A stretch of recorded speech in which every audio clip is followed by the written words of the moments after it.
So last night, I watched the last episode of Stranger Things, and I loved it.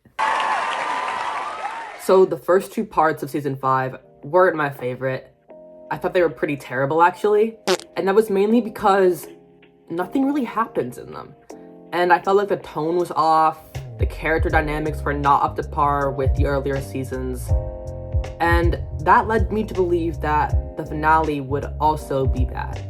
Thankfully, though, for the most part, I was wrong. I did see this finale in theaters, and that might be part of the reason why I really liked this episode.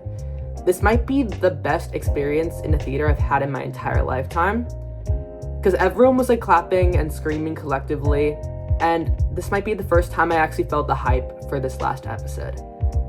And it just isn't as enjoyable to see a movie or a TV show of this scale at home by yourself. And the visuals were so good in this episode, and it was really cool to see it on the big screen. There were actually other good things about the episode besides seeing it in theaters, so let's start with the positives. I don't think that there's a single second of this episode that was boring. In the previous 7 episodes, I feel like it was just the same stupid cycle of someone has a theory, they explain the theory to the group, and then they make a plan and they initiate the plan. And yeah, this episode does do that, but it does it so much better, and it felt like they were actually doing something with the plan. The plan felt useful to the story. They kind of fixed Vecna this as a character. In the previous episodes, the cast kind of felt untouchable because you know they're not going to kill anyone off. Like, none of those characters were going to die, and Vecna probably should have been able to kill them, but they escaped somehow. But the scale of everything in this episode feels so much bigger, and you're like, is he really going to kill someone? But I mean, he doesn't, but like, you still feel like he's going to. Especially like in the final battle with the Mind Flayer. It was really epic to see. Everyone had something to do this episode. Everyone was actually part of the story. They were all together, and we got to see characters that haven't like talked since previous seasons have interactions, like Mike and Nancy, and Mike and Elle, and Mike and Will. Okay, yeah, let's just talk about Mike now. This might be the sole redeeming thing for Mike as a character, because man, does this episode fix everything with Mike.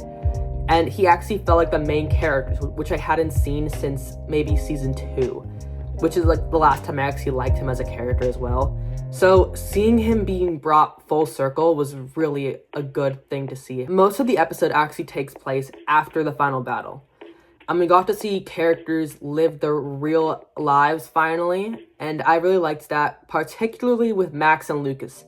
We got to see them take their relationship to the next step, and this was such a beautiful ending for these characters who really haven't had a happy ending at all, like in the last 5 seasons. If I had to say anything about it, it would be that these two characters really were underused this episode, because Caleb and Sadie really can act, and and I mean really act.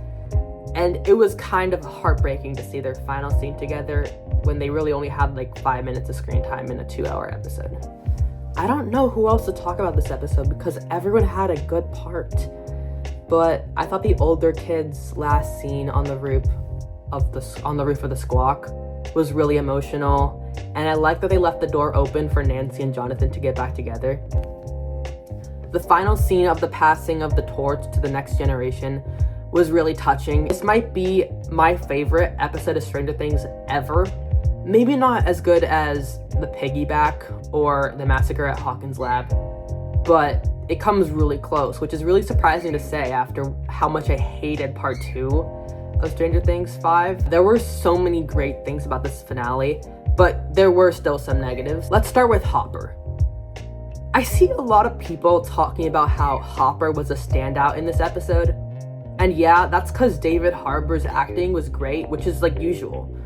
The problem wasn't the acting, it was the storyline. See, the finale makes it so that Hopper is the reason that Kali is dead. He's the one who smashed the water tank, and he literally leaves her for dead twice in 1 episode. And he doesn't even seem sad. He literally tells Elle that he won't detonate the explosives until he knows that she is on the other side of the portal He couldn't care less about Kali, which makes sense because he doesn't really know her, and he thinks that Kali is trying to sacrifice Elle. But the fact that he basically gets a child/minor killed makes me really mad, and quite frankly, I wanted him to be the one who died this season. And just after how he treated Kali, I feel like I'm the only one who's mad about this. Did everyone else want Kali to die? Because I liked her a lot in this season. Okay, let's talk about Elle now. I thought that the fact that she sacrificed herself was a really great ending to the story, which we kind of got in season 1 as well. But 5 minutes later, they're like, what if she's alive? And okay, who are we kidding? She's alive. We all know she's alive. The Duffer Brothers have said they've known how the show would end for a while now. And yeah, you want to know why? Because that's how they ended season 1.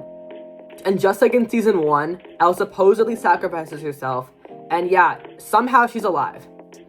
Also, this is one of the many plot holes in this episode, but back in season 3, the Mind Flayer, aka Billy, says, "Don't you see?